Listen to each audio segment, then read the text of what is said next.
Are you crazy? Do you have any idea? What did you say? আমি একজন adult person.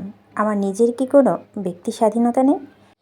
বাবা চায় তার ফ্রেন্ডের মেয়েকে বিয়ে করি, আমি চাই তার বোর্ডের মেয়েকে বিয়ে করি, তুমি চাও তোমার পছন্দের মেয়েকে বিয়ে করি। আমার নিজের চাওয়া কি কোনো দাম নেই দাদু? তোমরা একবারও জানতে চেয়েছ আমি কি চাই? আমি আদৌ বিয়েটা করব কি না? তোমরা কেউ আমার কাছে কিছু না জিজ্ঞেস করে বিয়ে ঠিক করে এসব বিয়ে, সংসার, প্রেম, ভালোবাসা বিশ্বাস করি না আমি। আমাকে ক্ষমা করো দাদু, আমি এই বিয়েটা করতে পারবো না। দাদু ভাই, তুমি একবার প্লিজ একবার মেয়েটাকে দেখো। আমার বিশ্বাস সিজদাকে তোমার খুব পছন্দ হবে। সিজদা মেয়েটা এমন, প্রথম দেখায় যে কারো নজর কাটতে সক্ষম মেয়েটাকে একবার দেখলে তুমি আর বিয়েতে অমত করতে পারবে না। আমি কথা দিচ্ছি, সিজদাকে দেখার পর যদি সিজদাকে তোমার অপছন্দ হয় তাহলে তোমার বিয়েটা করতে হবে না। আমার কোনো ইন্টারেস্ট নেই দাদু ভাই, সরি দাদু, আমি কখনই তোমার কোনো কথা অবাধ্য হইনি, কিন্তু আমি তোমার এই কথাটা রাখতে পারবো না। আমি কত বড় মুখ করে সবাইকে বলেছিলাম আমার দাদু ভাই কখনই আমার অবাধ্য হবে না, ঠিক আমার পছন্দ করা মেয়েকে বিয়ে করবে। কিন্তু আমি তোমাকে চিনতে ভুল করেছি দাদু ভাই। তুমি আমার বিশ্বাস ভরসায় কিছুই রাখলে না দাদু ভাই। রামিসা যাওয়ার পর তোমাকে মায়ের আদর স্নেহ দিয়ে বড় করেছি, কখনো মায়ের অভাব বুঝতে দেইনি। তুমি যখন যেটা চেয়েছো আমি তখনই সেটা দেওয়ার চেষ্টা করেছি। তোমাকে নিঃস্বার্থভাবে ভালোবাসার প্রতিদান স্বরূপ আমাকে এইভাবে অপমান অপদস্থ করলে দাদু ভাই, তোমার থেকে আমি সত্যি এটা আশা করিনি, বলে হালিমা বেগম নিজের রুমে চলে গেলেন। তার যাওয়ার পানে তাকিয়ে সার্জিস বললেন, সরি দাদু, আমি তোমাকে হার্ট করতে চাইনি, but have nothing to do. রাতে ডিনার শেষ করে সিজদা সালেহা বেগম দুজনে বসে গল্প করছিল। এমন সময় ঐশ্বর্য সিজদার রুমে গিয়ে বলল, সিজদা আমার রুমে একটু আয় তো, তোর সাথে একটু কথা আছে আমার।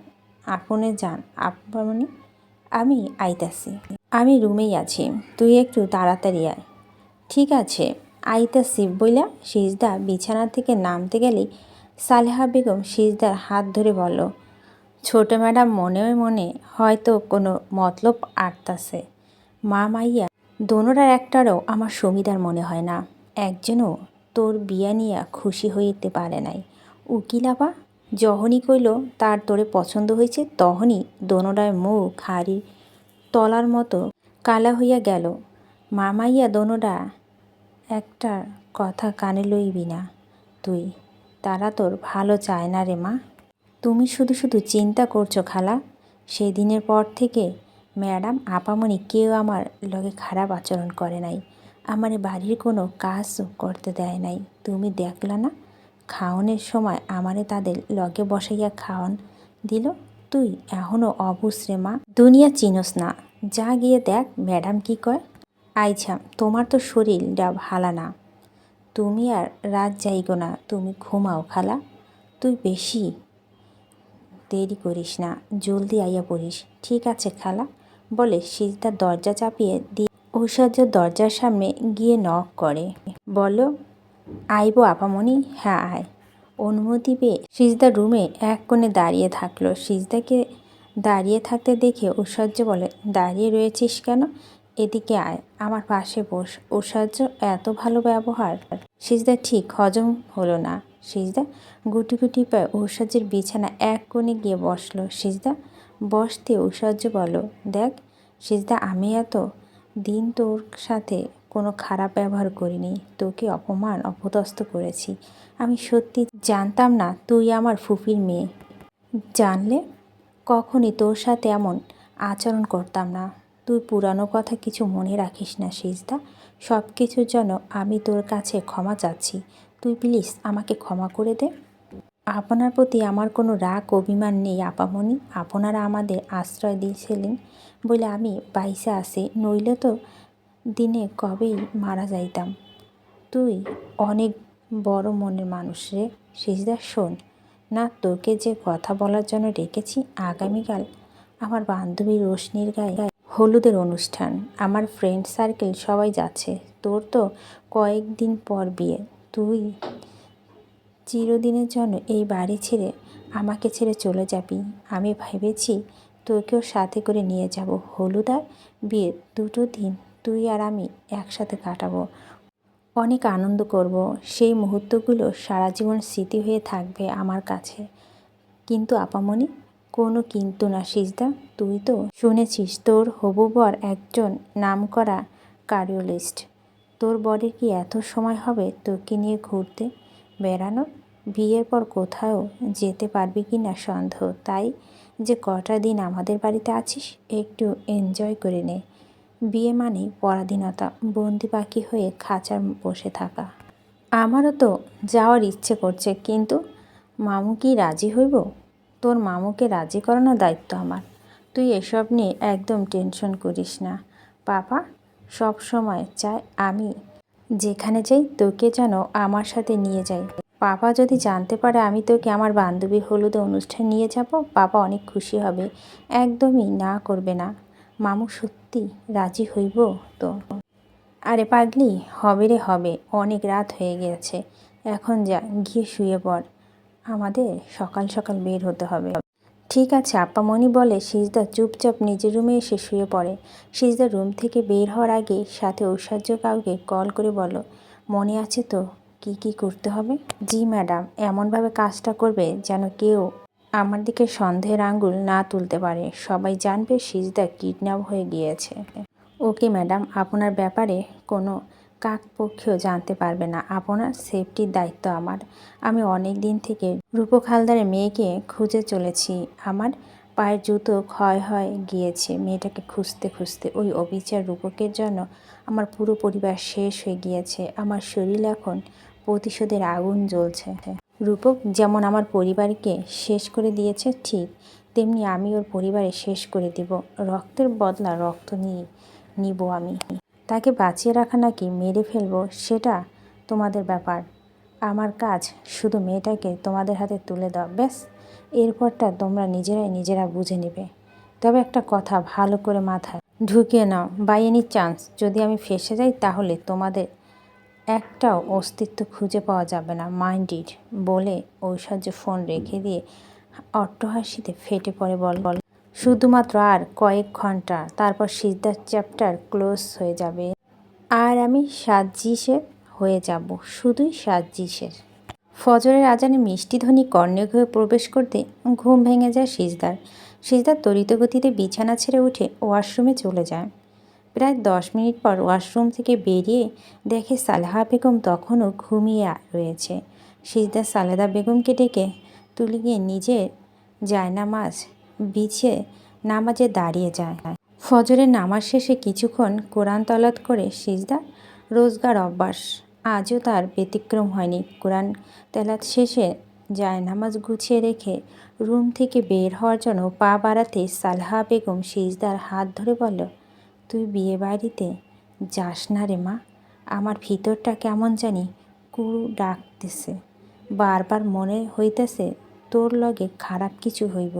সারা রাত দু চোখের পাতা এক করবার পারি নাই। তোর জন্য চিন্তা হচ্ছে খুব। তোর যাওয়ানের দরকার নেই মা। ছোট ম্যাডাম ভালা মানুষ না, এককারে মিসকে শয়তান। তুমি শুধু শুধু টেনশন করতাছ খালা। আমার কিচ্ছু হইব না। খালামণি নিজেও একটা মাইয়া হইয়া অন্য মাইয়ার লগে খারাপ কেউ কেমনি করতে পারবো ক? তুমি একদম চিন্তা কইরো না। 14 বছরের বাপ মইরা যায়। বাপ যাওয়ার পর অনেক কষ্ট কইরা মা আমার বিয়া দেয়। তখন সংসারে কিচ্ছু বুঝতাম না। দিন রাত শ্বশুরবাড়ি ননদের দাঁত ঝাড়ি সহ্য করতে হতো। স্বামী রোজ রাইতে যৌতুকের টাকার লেগা গালাগাল করত, মারত, তবুও মাটি কামড়ে পইরাছিলাম। বছর ঘুরতে না ঘুরতে আমি পোয়াতি হই। পোয়াতি অবস্থায় শাশুড়ি ননদ স্বামীর হাতে মার খাইছি।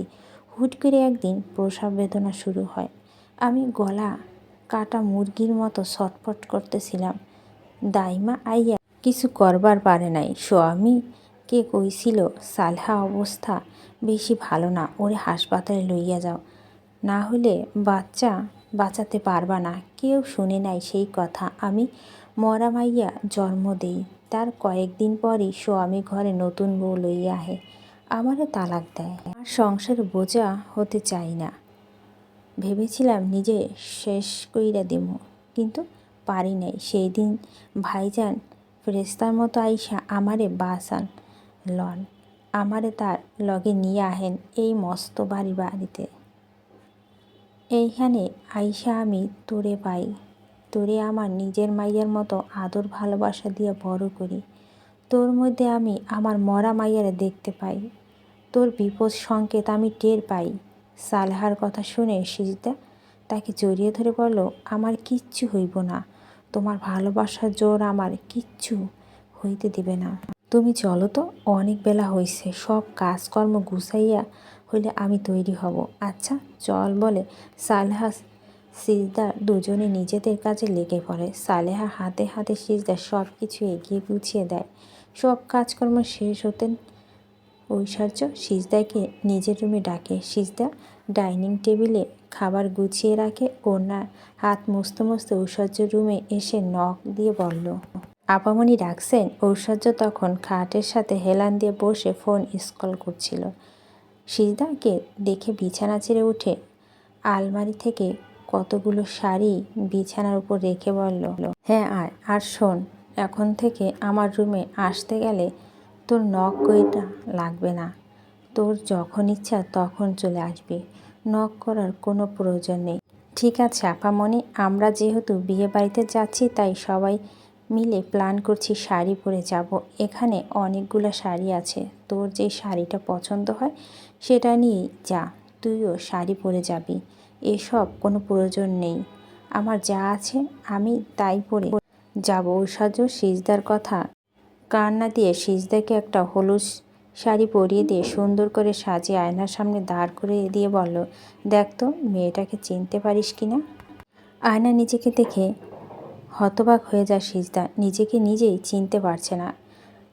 গায়ে হলুদ শাড়ি, কানে ফুলের তৈরি দুল, গলায় মালা, কপালে টিকলি, হাতে চুড়ি, চোখে গাঢ় কাজল, ঠোঁটে গাঢ় লাল লিপস্টিক। সিজদা চোখের পাপড়ি বড় বড় ঘন হওয়ার কারণে আইশ্যাডো লাগানোর প্রয়োজন নেই।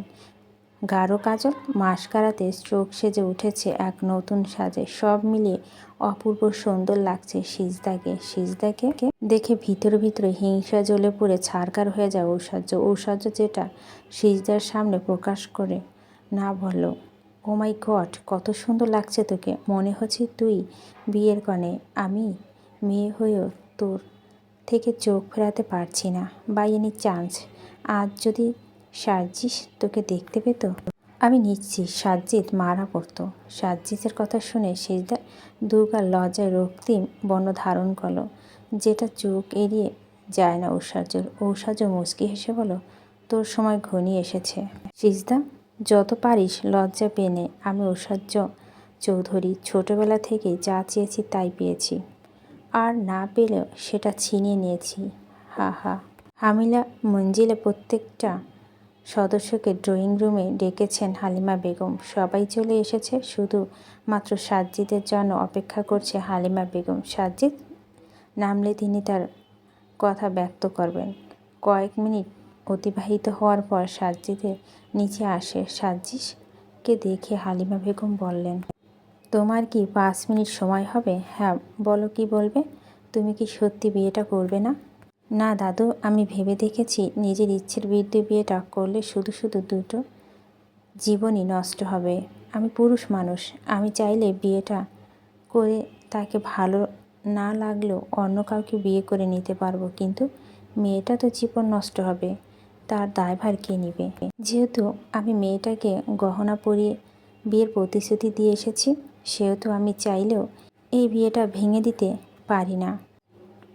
তাই আমি সিদ্ধান্ত নিয়েছি সাইফানের সাথে সিজদার বিয়েটা হবে। সাইফান কথাটা শুনে হতবাক হয়ে যা উপস্থিত সকলে। সাজ্জিদ অনেকটা কর্কশ কণ্ঠে বলল, সাইফান?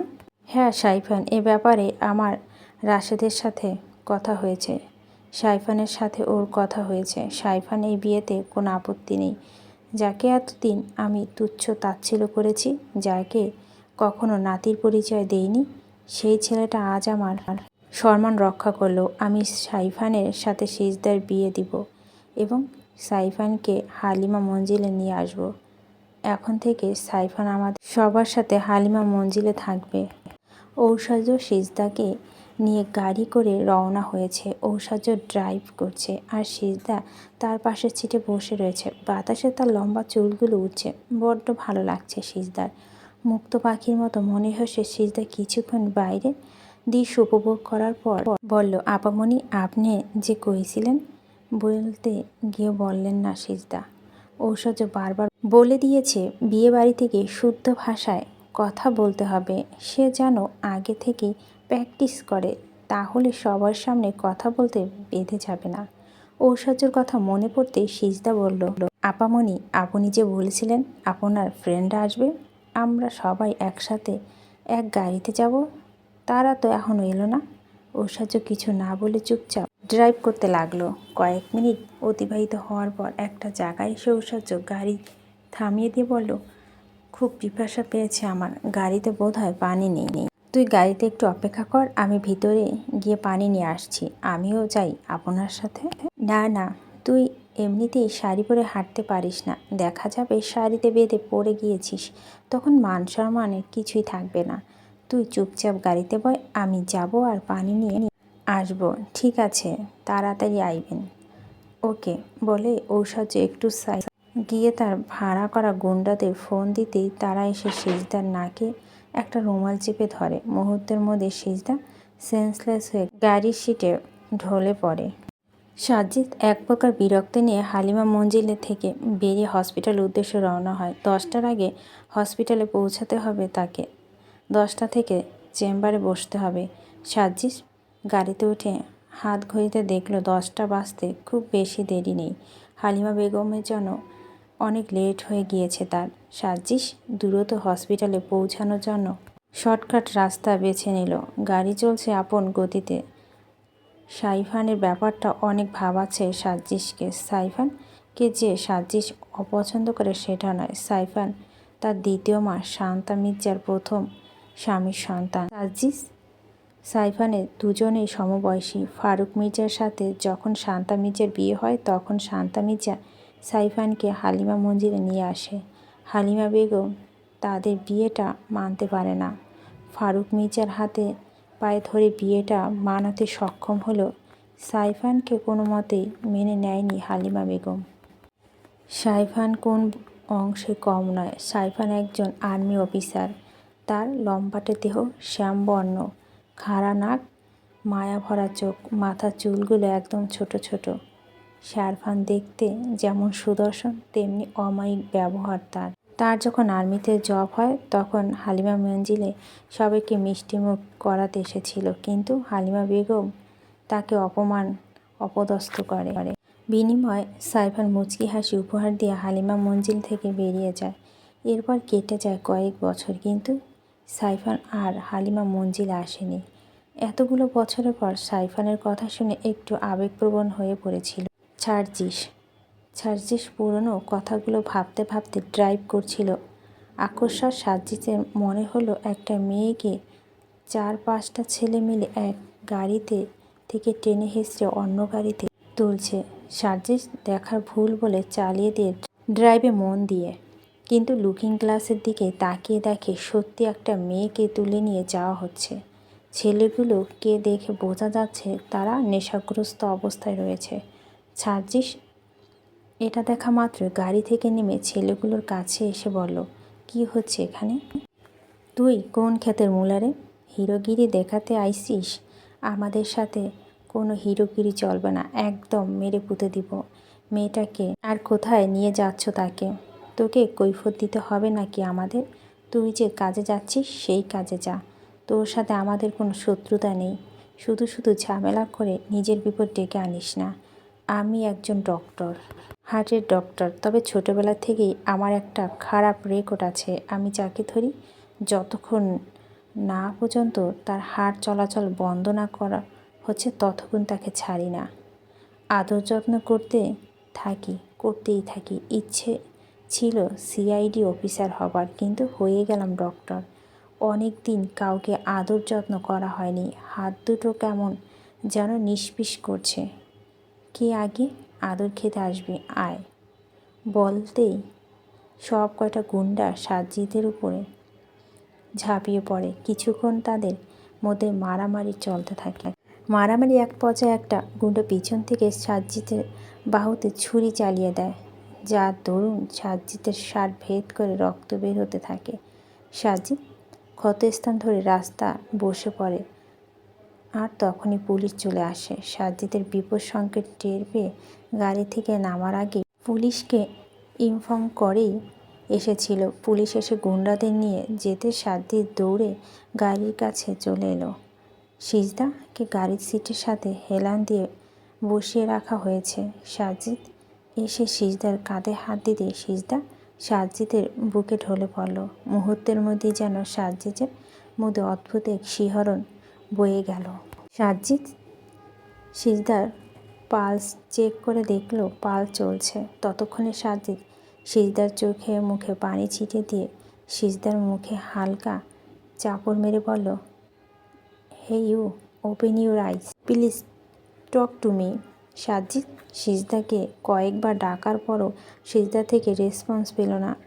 সে সিজদাকে হসপিটালে নিয়ে যাওয়ার জন্য পা খুলে তুলে নিতেই সিজদার চোখ খুলে তাকালো। সিজদার চোখে চোখ পড়তেই থেমে গেল সাজ্জিদের পা, বেড়ে গেল হার্টবিট। সাজ্জিদ সিজদার চোখের দিকে তাকিয়ে রইল কিয়ৎক্ষণ। মনে হলো যেন এই চোখের দিকে তাকিয়ে জনম জনম পার করে দেওয়া যাবে। চোখে এত মায়া। সাজ্জিদের মনে হলো হলুদের সাজে কোনো হলুদ পরীর সাক্ষাৎ পেয়েছে সে। তা যে হসপিটালে যেতে দেরি হচ্ছে সে কথা বেমালুম ভুলে গেল সাজ্জিদের ধ্যান ভেঙে গেল সিজদার চিৎকারে। সিজদা চিৎকার করে বলছে, আপনার তো হাত কাইটে রক্ত বের হইতাছে, কেমনে হাত কাটলো আপনার? ও কিছু না, সামান্য একটু কেটেছে। তোমার সাজসজ্জা দেখে মনে হচ্ছে তুমি কোনো বিয়ের কন্যা। তুমি কি বিয়ে আসর ছেড়ে পালিয়েছ, বা তোমাকে তুলে নিয়ে আসা হয়েছে? না স্যার, আমি তো আপামনির লগে তার বান্ধবীর হলুদে অনুষ্ঠানে যাইতেছিলাম। হুট করে আপামনি কইল তার পানি পিপাসা পেয়েছে, কিন্তু গাড়িতে পানি ছিল না, তাই তো আপামনি পানি আনতে গিয়েছিল। আর তখনই কয়েকজন বাজে লোক এসে আমার শরীরে হাত দিতে লাগলো। আমার খুব খারাপ লাগছিল তখন। আমি চিৎকার করে আপামনিকে ডাকতে গেলে তারা আমার নাকে কিছু একটা চাইপা ধরল।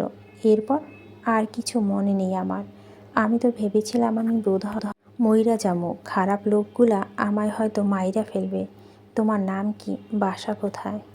প্রত্যুত্তরে সিজদা কিছু বলতে যাবে তার আগেই সাজ্জিদের ফোন বেজে উঠল। হসপিটাল থেকে কল এসেছে। সাজ্জিদ ঘড়ির দিকে তাকিয়ে দেখে 10:30 বেজে গেছে। সাজ্জিদ কল রিসিভ না করে সিজদাকে বলল, গাড়িতে বসো। কোথায় যাবে? হসপিটালে। হসপিটালে কেন যাবো? হসপিটালে লইয়া আমারে কি ইঞ্জেকশন দিবেন? আমি হাসপাতালে যাবো না, আমার বাড়ি লইয়া যান। না না, তোমারে কোনো ইঞ্জেকশন দিব না, চিন্তা করো না। তোমাকে আমি তোমার বাসায় পৌঁছে দেব, কিন্তু এই মুহূর্তে আমাকে হসপিটালে যেতে হবে। তোমাকে একা ছাড়তে পারছি না। তোমার লাইফ রিস্ক আছে। যে গুন্ডাগুলো তোমাকে কিডন্যাপ করার চেষ্টা করেছিল, এদের নিশ্চয় বড় গ্যাং আছে। এতক্ষণে হয়তো তাদের কাছে খবরও পৌঁছে গিয়েছে। এত সহজে তারা তোমাকে ছাড়বে না। আবার তোমার উপর অ্যাটাক হতে পারে। তুমি আমার কথা শোনো, তুমি এখন আমার সাথে হসপিটালে চলো। আমি হসপিটালে কাজ শেষ করে তোমাকে তোমার বাসায় নিরাপদে পৌঁছে দেব। আচ্ছা বলে সিজদা গাড়িতে বসতে যাবে, তার আগেই সাজ্জিদের ক্ষতস্থান দিকে নজর পড়ে। সিজদা কী করবে বুঝতে পারছে না। এই লোকেটার কাছে ঋণী সে। আজ তার জন্য সে বাঁচতে পেরেছে, না হলে এতক্ষণে সে নরপশুদের খাবারে পরিণত হতো। ভাবতেই সিজদার গায়ে কাঁটা দিয়ে ওঠে। সিজদার কাছে একটা রুমাল ছিল। সিজদার রুমাল দিয়ে সাজ্জিদের ক্ষতস্থান বেঁধে দেয়। সাজ্জিদ মুগ্ধ দৃষ্টিতে সিজদার দিকে তাকিয়ে রইল। তার কানে অনবরত কবিগুরু রবীন্দ্রনাথ ঠাকুরের কবিতার সে লাইন বাজতে লাগলো। প্রহর শেষে আলোর রাঙা, সেই দিন চৈত্র মাস, তোমার চোখে দেখেছিলাম আমার সর্বনাশ। হোয়াট? পুলিশ ধরে নিয়ে গেছে মানে কি? কী বলছে এসব? তুমি সঠিক খবর জানো তো? জি ম্যাডাম, আমাদের কাছে এমনি তথ্য এসেছে। সবটা প্ল্যান অনুযায়ী চলছিল। যেহেতু নির্জন রাস্তা ছিল তাই মানুষও কোনো সমাগম ছিল না, কিন্তু হুট করে কোথাও থেকে একজন হিরো এসে মেয়েটাকে বাঁচিয়ে দিল। 5-6টা ছেলে মিলে একটা ছেলের সঙ্গে পারল না। অকর্মার ঢেকি সব কয়টা। ম্যাডাম বললাম না, ছেলেটা হিরোর মতো দেখতে, গায়ে অনেক শক্তি, অনেক অনেক খায় হয়তো। Just shut up. আমি মরছি আমার টেনশনে আর তুমি আমার সাথে মশকরা করছো। তোমাদেরকে বিশ্বাস করাটা ভুল হয়েছে আমার। নিজেরাই তো ফাঁসলে, সাথে আমাকে ফাঁসালে বলে রাগে গজগজ করতে ঐশ্বর্য কল কেটে দিয়ে বলল, পুলিশের চাপে পড়ে যদি ওরা মুখ খোলে তাহলে আমি তো ফেঁসে যাব, আমার সব কিছু শেষ হয়ে যাবে। না না, আমি কিছুতেই নিজের পায়ে নিজে কুড়াল মারতে পারি না, আমাকে কিছু একটা করতে হবে বলে ঐশ্বর্য অতি দ্রুত নিজের বাড়িতে চলে আসে। তাকে একা ফিরতে দেখে সালেহা বেগম বিচলিত হয়ে বলল, ছোট ম্যাডাম, এত তাড়াতাড়ি হলুদের অনুষ্ঠান শেষ হয়ে গেল? গেলেইনি তো কয়েক ঘন্টা আগে। এর মধ্যেই আইয়া বলেন আপনি একা আইলেন যে? সিজদা মা কই? ঐশ্বর্য সালেহা বেগমের কথা উত্তর না দিয়ে বাবা বাবা বলে ডাকতে শুরু করলেন। সাজেদা চৌধুরী তখন নিজের রুমে ফারুক মির্জার সাথে ফোনে কথা বলছেন। ঐশ্বর্য চিৎকার শুনে তিনি রুম থেকে বেরিয়ে এসে বলেন, কি হয়েছে ঐশ্বর্য? চিৎকার করছো কেন? আর এত তাড়াতাড়ি অনুষ্ঠান শেষ হয়ে গেল? তুমি তো বলেছিলে ফিরতে ফিরতে সন্ধ্যা হয়ে যাবে। তুমি একা এসেছো? সিজদা কোথায়? সিজদাকে দেখছি না তো। একসাথে এতগুলো প্রশ্ন করলে আমি কোনটা রেখে কোনটার উত্তর দিব বাবা? তুমি তোমার মতো করে বলো। বাবা, একটা বড় ধরনের সমস্যা হয়ে গেছে। আমি বা সিজদা কেউ বিয়ে বাড়িতে পৌঁছাতে পারিনি। মানে সিজদার কোনো বিপদ হয়নি তো? হ্যাঁ বাবা, গাড়ি ড্রাইভ করতে করতে আমার খুব পানি তৃষ্ণা পেয়েছিল, কিন্তু গাড়িতে কোনো পানি ছিল না। আমি পানি কিনতে এসে দেখি গাড়িতে সিজদা নেই। আমি অনেক খুঁজেছি কিন্তু কোথাও সিজদাকে পাইনি। ওহ গড! সিজদা তো এখানকার রাস্তাঘাট কিছুই চেনে না। এমনটা তো নয়, সিজদা গাড়িতে বসে থাকতে থাকতে বোর হয়ে যাচ্ছিল। এজন্য সিজদা হাওয়া খাওয়ার জন্য গাড়ি থেকে নেমে হাঁটতে হাঁটতে কোথায় চলে গিয়েছে। সিজদা যেহেতু রাস্তা চেনে না তাই আর ফিরতে পারেনি। তুমি এতটা দায়িত্বহীন হলে কি করে? তুমি তো জানতে সিজদা রাস্তাঘাট কিছু চেনে না। তুমি জানার পর সিজদাকে একা রেখে কিভাবে চলে এলে? বাবা, এখন এসব কথা বলার সময় নয়। আমাদের সিজদাকে খুঁজে বের করতে হবে। এই মুহূর্তে আমাদের থানায় গিয়ে একটা মিসিং ডায়েরি করা প্রয়োজন। ঠিক আছে চলো, বলে রাশেদ চৌধুরী ঐশ্বর্যকে নিয়ে অতি দ্রুত বেরিয়ে পড়ে। তাদের যাওয়ার পানে তাকিয়ে থাকে সালেহা বেগম। চোখে পানি মুছে বলো, মায়ের মন ঠিকই সন্তানের বিপদ আজ করতে পারে। আমি ঠিকই ভয়টা পাইছিলাম, কিন্তু আমার কন্যা জানি মনে হইতেছে ছোট ম্যাডাম নাটক করতেছে। সে সব জানে। সে ইচ্ছে করিয়া সিজদারে বিপদের মুখে ঠাইলা দিছে। নিজের কেউ যাতে কোনো প্রকার সন্দেহ না করে এজন্য মিশে মিশে কান্দনের নাটক করতেছে। নাটক বা সেরি একটা, তোর বিচার আল্লাহ করব। আল্লাহ ছাড় দেয় কিন্তু ছেড়ে দেয় না। তোমার নাম কি মায়াবতী? সিজদার পরম যত্নে সানজি ক্ষতস্থান রুমাল বেঁধে দিয়েছিল। সাজিজের প্রশ্নে হাত থেমে যায় তার। সে আমতা আমতা করে বলে, জি না। Okay fine, but I will call you Mayawati. সিজদা ইংরেজিতে বুঝতে না পেরে বলল, কিছু বললেন? তোমার নাম যাই হোক আমি জানতে চাই না। আমি তোমাকে মায়াবতী বলে ডাকবো, যদি তোমার কোনো আপত্তি না থাকে। না না, আমার কোনো আপত্তি নেই। আপনার যে নামে ডাকতে ভালো লাগে সেই নামে ডাকবেন। Thank you so much, but I have notice something. তুমি আঞ্চলিক ভাষায় কথা বলছো আবার শুদ্ধ ভাষা বলছো, ব্যাপারটা কি? কিন্তু খুবই ইন্টারেস্টিং। সিজদা কিছু বলতে যাবে তার আগেই সাজ্জিজের ফোন বেজে ওঠে। সাজ্জিজ সিজদার দিকে কিছু বলার সুযোগ না দিয়ে বলো, চলো চলো, অলরেডি আমার অনেক লেট হয়ে গিয়েছে। হসপিটাল থেকে বারবার কল আসছে। বলে সাজ্জিদ গাড়ির দরজা খুলে দেয়। সিজদা গাড়িতে বসলে সাজ্জিদ দরজা লাগিয়ে নিচে ড্রাইভিং সিটে বসে পড়ে। সাজ্জিদ গাড়ি স্টার্ট দিতে যাবে তখনই দেখে সিজদার সিট বেল্ট লাগানো হয়নি। সাজ্জিদ তৎক্ষণাৎ সিজদার দিকে ঝুঁকে আসে সিট বেল্ট লাগিয়ে দেওয়ার জন্য। সিজদা তো লজ্জা মরিমরি অবস্থা। সাজ্জিদের চোখে চোখ রাখা স্পৃহা নেই তার। জীবনে প্রথম কোনো পুরুষ এতটা কাছাকাছি আসছে তার। সিজদা সর্বাঙ্গে কাঁপুনি দিয়ে উঠে সজারু ন্যায় দাঁড়িয়ে যায়। শরীরের সমস্ত লোমকূপ, হার্টবিট দ্রুত গতিতে লাফাতে শুরু করে। সিজদার চোখ বন্ধ করে শাড়ির আঁচল খামচে ধরে বসে থাকে। সাজ্জিদের সিট বেল্ট লাগানো হয়ে গেলে সিজদা থেকে সরে আসে না, বরং সিজদার মুখের দিকে তাকিয়ে থাকে কিয়ৎক্ষণ। সিজদার ভীতু চেহারা দেখতে বেশ ভালো লাগছে তার। মিনিট কয়েক অতিবাহিত হওয়ার পর সাজ্জিদ সিজদার থেকে সরে এসে স্টার্ট করলো। গাড়ি চলতে শুরু করছে আপন গতিতে। সাজ্জিদ একবার সিজদার চুপসে যাওয়ার মুখের দিকে তাকিয়ে মনে মনে বলল, তুমি শুধু মায়াবতী নও, সাথে ভীতুবতীও বটে। I like it.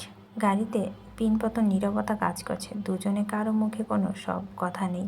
প্রায় আধা ঘন্টা পর গাড়ি এসে হসপিটালের সামনে থামে। সাজ্জিদ সিজদাকে নিয়ে হসপিটালে প্রবেশ করে। সবাই সিজদাকে দেখে সাজ্জিদের সাথে অবাক হয়ে যায়। সাজ্জিদ স্যার বিয়ে করেছেন কথাটা মুহূর্তের মধ্যে হসপিটালে ছড়িয়ে পড়ে। এমনকি হালিমা বেগমের কাছেও কথাটা পৌঁছে যায়। তিনি কাল বিলম্ব না করে সাজ্জিদের কাছে কল দেয়। সাজ্জিদ ফোন রিসিভ করা মাত্রই তিনি সাজ্জিদকে কিছু বলার সুযোগ না দিয়ে বলল, তুমি বিয়ে করে নিলে দাদুভাই, একবারও আমাকে জানানোর প্রয়োজন মনে করলে না। এই জন্য তুমি সিজদার মতো একটা ভালো মেয়েকে বিয়ে করতে চাইছিলে না, এই ছিল তোমার মনে। আমি এক্ষুনি আসছি হসপিটালে। আমিও দেখতে চাই তুমি কোন হুপরিকে বিয়ে করেছো। কাম অন দাদু, তোমাকে কে বলল আমি বিয়ে করেছি? আমি বিয়ে করলে এতক্ষণ বউ নিয়ে বাসর ঘরে থাকতাম, বউ নিয়ে হসপিটালে আসতাম না। রাস্তায় একটা মেয়ে বিপদে পড়েছিল, আমার সময় নেই দেখে তাকে তার বাসায় পৌঁছে দিতে পারিনি। আমার সাথে করে হসপিটাল নিয়ে এসেছি। আমার কাজ শেষ হলে তাকে আবার বাসায় পৌঁছে দেব। আমি তো ভয় পেয়ে গিয়েছিলাম দাদুভাই। Don't panic, am not married. আমি বাসায় ফিরে সবটা বলবো তোমাকে। এখন রাখছি, বাই। বলে সাজ্জিদ ফোন পকেটে রেখে দিয়ে নিজের কাজে মনোযোগ দিল। সিজদা সাজ্জিদের চেম্বারে এক কোণে গুটি মেরে বসে রয়েছে। সাজ্জিদ পেশেন্ট দেখছে, কি তার বেহায়া চোখ বরাবর সিজদাকে লুকিয়ে লুকিয়ে দেখছে। লুকিয়ে দেখার মাঝে এক ধরনের ভালো কাজ করছে তার মধ্যে। তার কানে অরিজিৎ সিং এর গানের লিরিক্স বাজছে। তোমাকে একা দেখার লুকিয়ে কি মজা।